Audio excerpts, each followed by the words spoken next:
لربك وانحر ان شانئك هو الابتر۔ حاضرین گرامی قدر، وقت تھوڑا ہے، پھر نماز کا وقت بھی ہو جائے گا۔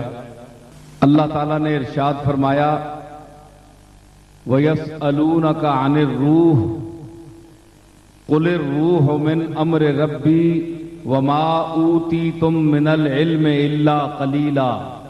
اے میرے رسول، یہ لوگ تجھ سے روح کے بارے میں سوال کریں گے کہ روح کیا ہے، روح کی حقیقت کیا ہے۔ قُلِ الرُّوحُ مِنْ أَمْرِ رَبِّي، آپ ان سے فرما دیجئے کہ روح امر رب کا نام ہے، یعنی جب تک جسم کے ساتھ اللہ کے حکم کا تعلق قائم رہے تو وہ جسم متحرک رہتا ہے، وہ جسم، وہ زبان بولتی ہے، وہ کان سنتا ہے، وہ پاؤں چلتا ہے، وہ ہاتھ پکڑتا ہے، اور جب اللہ کے حکم کا اس جسم سے تعلق ختم ہو جائے تو وہ جسم غیر متحرک ہو جاتا ہے۔ وَمَا أُوتِيتُم مِّنَ الْعِلْمِ إِلَّا قَلِيلًا، اے انسانوں، تمہیں روح کے بارے میں بہت کم علم دیا گیا ہے، ابھی تم ناواقف ہو، تمہیں تو اس کی ابجد کا بھی علم نہیں ہے۔ میں نے یہ بغیر تمہید کے شروع کر دیا کیونکہ مجلسوں کا شروع کرنا، پھر اس کا گرم ہونا، پھر ایک سٹیج پہ اس آدمی کو بلانا، یہ بڑا لمبا کام ہو جاتا ہے۔ تو بحمداللہ یہ کام میں سارے خود ہی کر لیتا ہوں، کوئی ایسی بات نہیں ہے۔ تو میں نے آج اس ہسپتال کے افتتاح کے حوالے سے یہ آیت پڑھی ہے۔ ساجد بھٹی صاحب نے مجھے مدعو کیا اسپتال کے افتتاح کے سلسلے میں، اور ہمارے بہت ہی محبت والے اور مخلص منو خان نے بھی سفارش کی اور وہاں گئے، تو بہت سے حوالوں کی وجہ سے میں آ گیا۔ تو مختصراً اب یہ سوال پیدا ہوگا کہ میں نے روح سے متعلق آیت کیوں پڑھی ہے، سوال یہ پیدا ہوگا کہ روح کے متعلق میں نے یہ آیت کیوں پڑھی ہے۔ تو اس کا جواب عقل مندوں پر تو واضح ہے جو سمجھ بوجھ والے ہیں، لیکن باتیں کچھ بڑی تفصیل سے کر دی جاتی ہیں، اور کچھ باتیں ایسی ہوتی ہیں جن کی سیڑھیاں گرا دی جاتی ہیں، جو نقطہ رس ذہن ہے وہاں تک پہنچ جاتے ہیں۔ تو بہرحال میں چونکہ عوام اور ہمارے سامعین ایک کثیر تعداد میں یہاں موجود ہیں، تو ان کے ذہن میں جو پیدا شدہ اشکال ہے اس کو رفع کرنے کے لیے میں اس کی مختصر سی وضاحت کرتا ہوں۔ روح کے متعلق اللہ نے فرمایا کہ وَمَا أُوتِيتُم مِّنَ الْعِلْمِ إِلَّا قَلِيلًا، اے انسانوں تمہیں اس کی حقیقت کا بہت کم پتہ ہے، تمہیں پتہ نہیں ہے۔ کچھ لوگوں نے روح کے متعلق یہ فلسفہ بیان کیا کہ یہ ایک حرارت غریزی ہے۔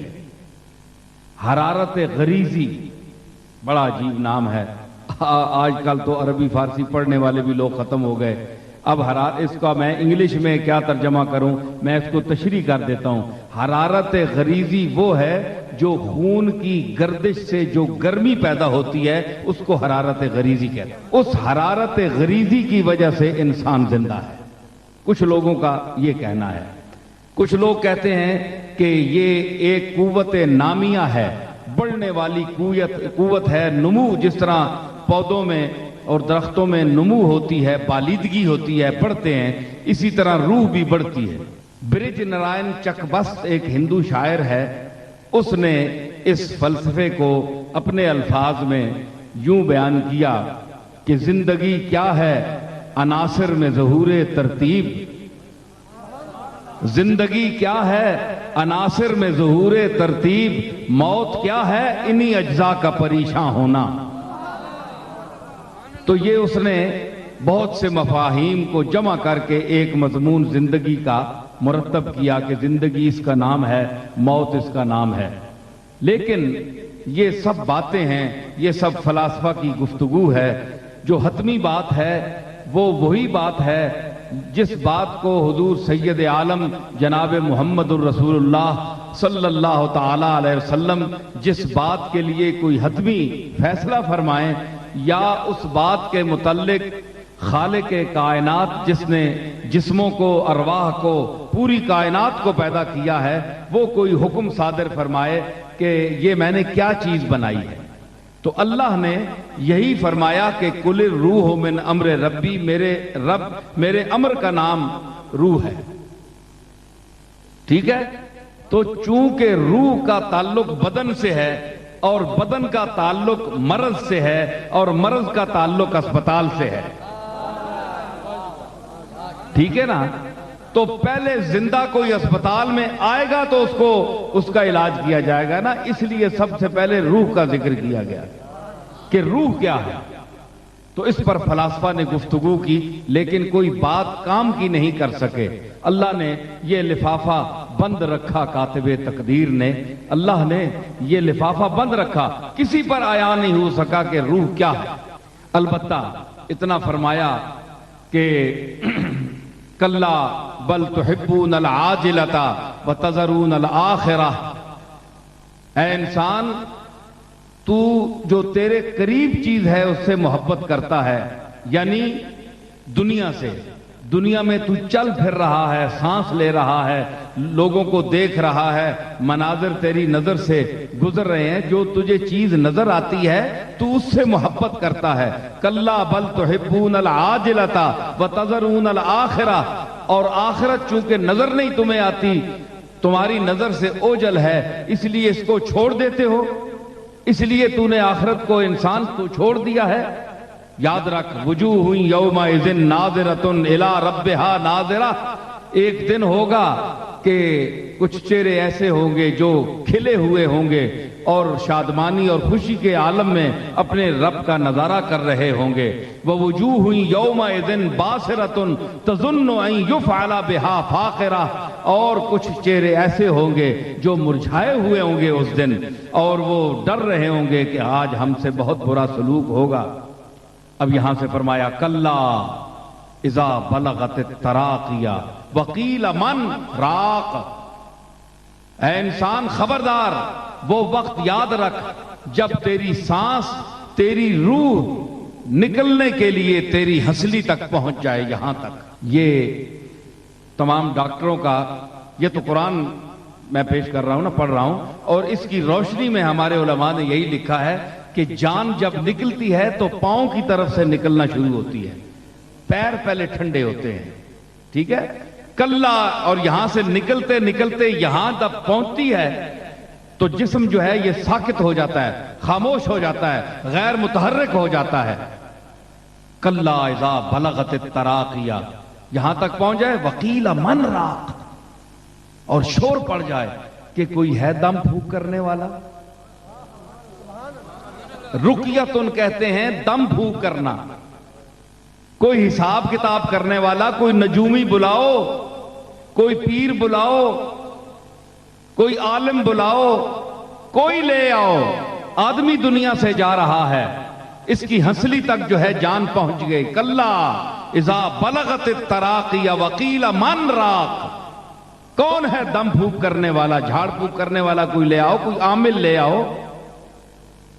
وظن انہ الفراق، اور جو جا رہا ہے دنیا سے وہ بھی جان جائے گا کہ اب میں جا رہا ہوں، اب مجھے کوئی واپس لانے والا نہیں ہے. وظن انہ الفراق والتفت الساق بالساق، اس کی پنڈلی پنڈلی سے جڑ جائے گی. آگے اللہ نے فرمایا الی ربک یومئذ المساق، اے میرے محبوب، اے کملی والے، جس دن یہ اس انسان سے یہ صورت سامنے آ جائے، اس پر طاری ہو جائے، تو اس نے ہر صورت میں اللہ کی طرف جانا ہی ہے. اس کو نہ کوئی پیر روک سکتا ہے، نہ کوئی عالم روک سکتا ہے، نہ کوئی ڈاکٹر روک سکتا ہے. میں نے بلانا ہی بلانا ہے، اس نے آنا ہی آنا ہے. ٹھیک ہے؟ تو یہ اللہ نے ایک منظر بیان کیا موت کا. تو موت کا تعلق جسم سے ہے، جسم مرتا ہے، ڈیڈ باڈی جو آپ کے آج کل باہر سے بہت آ رہی ہیں، کیونکہ لوگ شاید باہر جانے کے لیے جاتے ہیں کہ باہر مرنا ہے اور پھر یہاں ہم نے آنا ہے، کیونکہ ان کے بزرگ تو یہیں رہے، لیکن ان کا خیال ہے کہ یہاں مرنا اچھا نہیں ہے، جاتے سیٹ پر بیٹھ کے ہیں اور آتے صندوق میں بند ہو کے۔ یہ اکثر آج کل ہو رہا ہے۔ تو اپنا علم ہے، رنج ہے، غم ہے، محن ہے، مگر اپنا وطن ہے۔ بھوک ہے، غریبی ہے، کچھ بھی ہے، اپنا وطن ہے جی۔ 4 دن کی سانسیں ہیں، 4 دن کا آنا جانا ہے، تو یہ اپنے واقف کاروں، اپنی برادری، اپنے ماحول، اپنی سرزمین، اپنے خطے میں اگر گزریں تو بہت اچھا ہے۔ یہ میرا ایک مشورہ ہے، لیکن اس مشورے پر عمل تو کوئی نہیں کرتا، لیکن ایک مشورہ دے رہا ہوں۔ رازق وہاں بھی وہی ہے جو یہاں ہمارا رازق ہے۔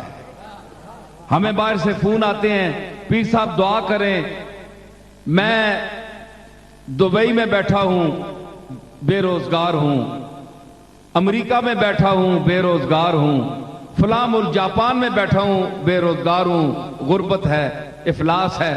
میں نے کہا کہ تم نے یہ سمجھا وہاں کوئی خالق اور رازق اور ہے؟ کوئی وہی خالق ہے جو ہمارا خالق ہے، اور وہی رازق ہے جو ان کا بھی رازق ہے اور ہمارا بھی رازق ہے۔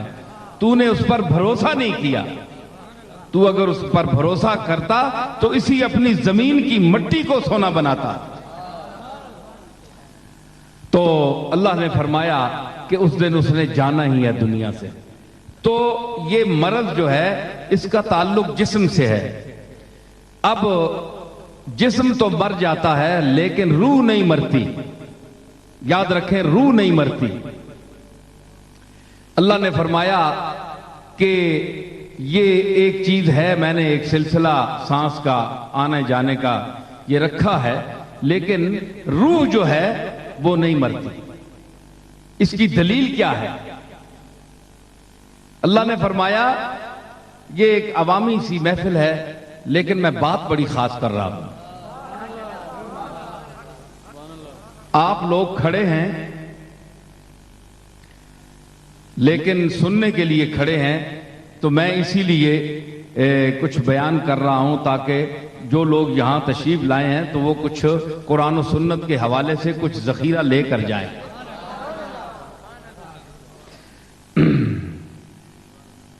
تو جسم جو ہے یہ حادث ہے۔ اللہ نے فرمایا حل اتا علی الانسان حین من الدہر لم یکن شیئا مذکورا، یقیناً انسان پر ایسا وقت گزرا ہے کہ جو وہ قابل ذکر چیز نہیں تھا۔ ٹھیک ہے نا؟ یعنی ایسا وقت انسان پر گزرا ہے کہ وہ قابل ذکر چیز نہیں تھا۔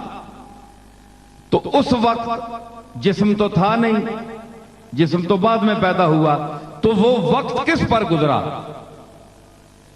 وقت گزرنے کے لیے بھی تو ایک چیز چاہیے نا جس پر وقت گزرا ہے۔ تو علماء نے کہا کہ وہ عالم ارواح، اللہ نے سب سے پہلے روح پیدا کی، روح پیدا فرمائی، اور روح میں بھی خطاب ہے، روح میں بھی شعور ہے، روح میں بھی عقل ہے۔ اس کی دلیل کیا ہے کہ اللہ نے فرمایا، پوچھا ان عالم انسانیت سے، جو انسان جن کو پیدا کرنا تھا، کہ الستو بربکم، کیا میں تمہارا رب نہیں ہوں؟ قالوا بلا، سب نے کہا جی ہاں بے شک تو ہمارا رب ہے۔ تو یہ سوال کس وقت ہوا؟ جب جسم پیدا نہیں ہوئے تھے، عالم ارواح میں سوال کیا، تو روح میں شعور تھا تو اس نے جواب دیا نا، قالوا بلا۔ سب کی روحوں نے پکار کر کہا کہ ہاں اے ہمارے رب، تو ہمارا رب ہے، تو ہمارا پالنہار ہے، تو ہمارا خالق ہے۔ تو روح میں بھی شعور ہے، روح میں بھی حواس ہیں، حواس خمسہ ہیں، دیکھتی بھی ہے، سنتی بھی ہے، یہ حواس اس میں بھی ہیں۔ یہ لطیف چیز جب اس مقام پر پہنچتی ہے، لطافت جتنی بڑھتی جاتی ہے اتنا فاصلہ گھٹتا جاتا ہے اور قوت بڑھتی جاتی ہے۔ ایک ہے حواس خمسہ ظاہرہ، چونکہ بھائی یہاں ڈاکٹر بھی ہوں گے، ڈاکٹر بھی سنیں میری بات کو. حواس خمسہ ظاہرہ جو ہیں وہ 5 حواس ہیں. تو وہ حواس جو ہیں یہ ظاہری ہیں. یہ ظاہری کان اگر میلا ہو گیا تو اس میں دوائی ڈال کر ہم میل نکالیں گے. آنکھ میں اگر پتھر آ گیا، کوئی ٹھوس چیز آ گئی، موتیا آ گیا تو ہم آپریشن کرائیں گے. ٹھیک ہے نا؟ تو یہ ظاہری چیزیں ہیں. لیکن وہ جو روح کی آنکھ ہے، وہ جو روح کی سماعت ہے، کان ہے، وہ کیا ہے؟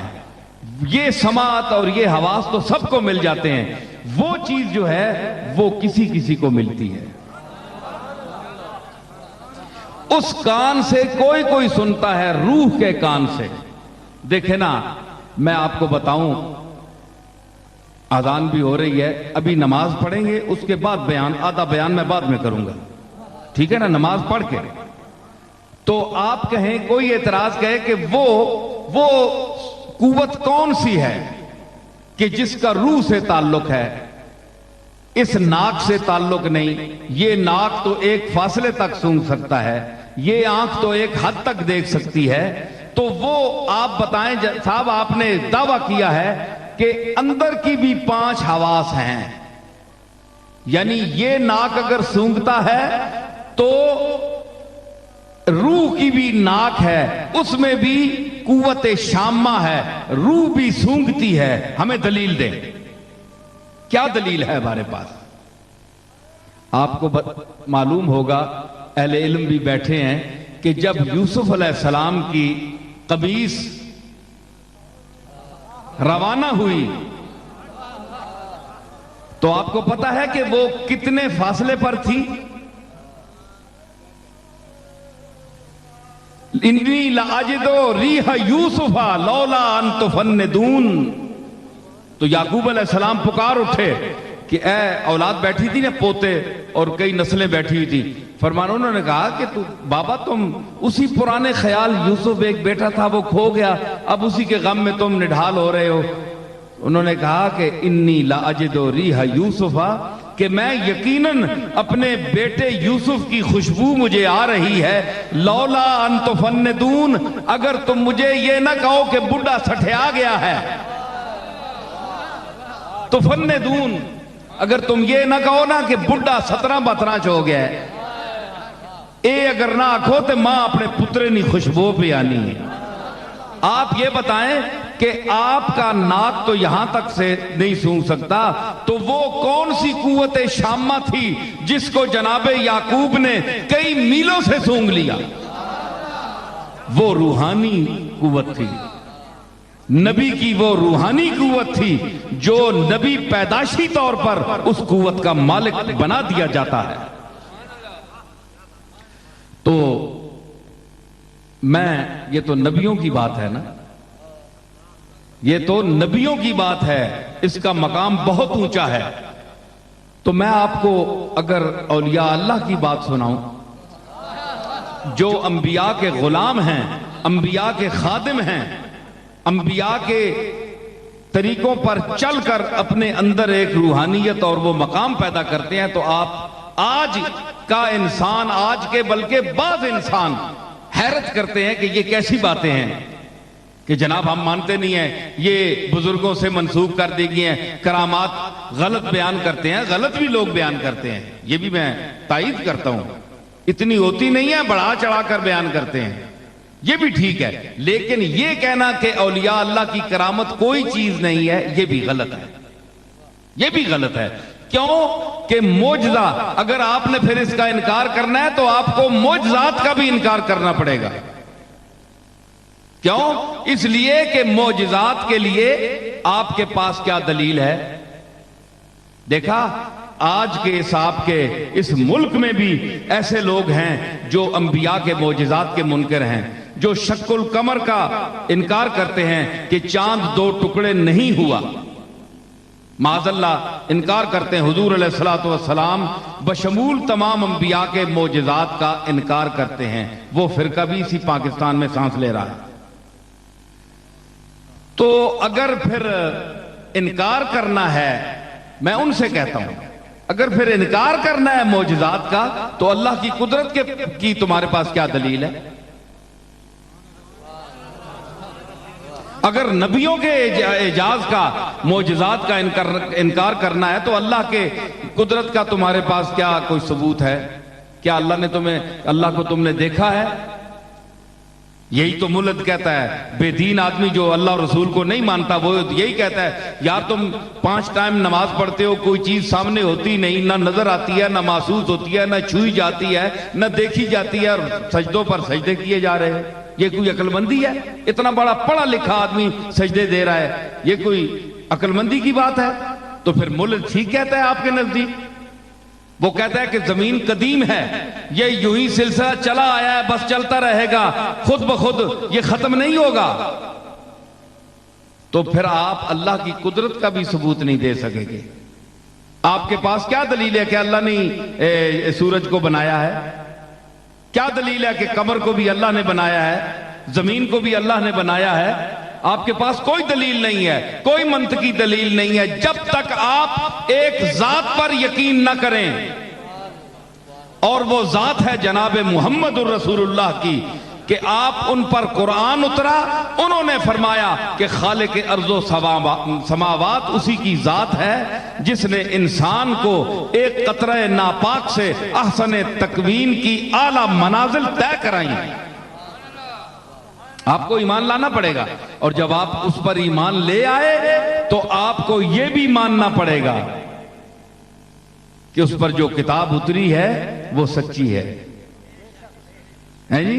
تو ورنہ تو دنیا میں مذہب تو بہت سارے ہیں، ہندو بھی ہیں، سکھ بھی ہیں، اور ادیان عالم ہیں، بڑے بڑے دین ہیں، ان کے اپنے اپنے مذہب ہیں۔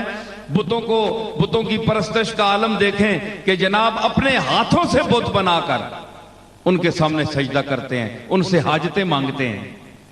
کتنی حماقت ہے کہ اپنے ہاتھوں سے انہیں بنا کر ان سے مانگتے ہیں۔ کوئی کہتا ہے تو بارش، یہ بت جو ہے بارش دے گا، یہ رزق دے گا، یہ فلاں دے گا۔ تو یہ سب ان چیزوں سے دور ہمیں کیا، ہمیں شرک سے اگر پاک کیا تو کس نے کیا؟ محمد پاک نے کیا۔ میں اس کے بعد بیان کروں گا کچھ اور باتیں، ابھی نماز کا وقت ہے، نماز ہم پڑھ لیں اس کے بعد کریں گے۔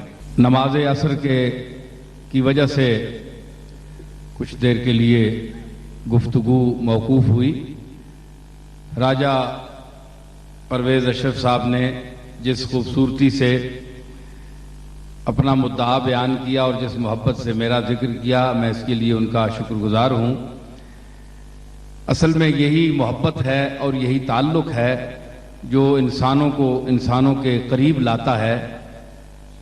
صرف دنیاوی مفادات پر انسان کو تعلق کی بنیاد نہیں رکھنی چاہیے، بلکہ کچھ شخصیت کے اپنے پہلو بھی ہوتے ہیں کہ بعض دفعہ دنیا کے مفادات اللہ کی مرضی نہ ہو تو حل نہیں ہو سکتے۔ تو اب صدر مشرف صاحب ہمارے سربراہ ہیں ملک کے، تو ساری چیزیں تو وہ بھی نہیں کر سکتے۔ وزیر اعظم بھی لوگوں کی ڈیمانڈ جو ہے وہ پوری نہیں کر سکتا، تو اگر اللہ دینا چاہے تو کسی کے ہاتھ سے کرا دیتا ہے، تو اصل میں منظوری ادھر سے ہوتی ہے۔ اس لیے صرف دنیاوی مفادات پر بھی تعلق نہیں رکھنے چاہیے، شخصیت اور انسان کو بھی دیکھنا چاہیے۔ تو میں جس موضوع پر گفتگو کر رہا تھا، اب یہ کوئی جملہ یاد ہے؟ تو مختلف مذاہب جو ہیں، میں یہ عرض کر رہا تھا کہ مختلف مذاہب ہیں، ان کا ایک اپنا طور طریقہ ہے۔ تو اگر ہمارے سامنے کوئی ٹھوس چیز آتی ہے اور آئی ہے، اور آج ہم جم کر بیٹھے ہیں، ہم بتوں کے سامنے سجدہ نہیں کرتے، ہم کسی کے انسان کو سجدہ نہیں کرتے، ہم اس کے لائق صرف اسی کی ذات کو سمجھتے ہیں جو مسجود حقیقی ہے، جو معبود حقیقی ہے، اور جس کا حقیقت میں اقتدار اور اختیار ہے، اسی کے سامنے جب ہم سر خم کرتے ہیں تو ہمارا سر فخر سے اونچا ہو جاتا ہے۔ تو جو ایک قوت ہمارے سامنے دل میں پیدا ہوتی ہے سجدہ کرنے کے بعد، نماز پڑھنے کے بعد، تو یہ اس کی عظمت ہے، اور دل میں یہ ذلت کا پہلو پیدا نہیں ہوتا کہ میں نے کیا کیا ہے۔ آپ کو پتا ہے کہ سجدہ کا معنی کیا ہے؟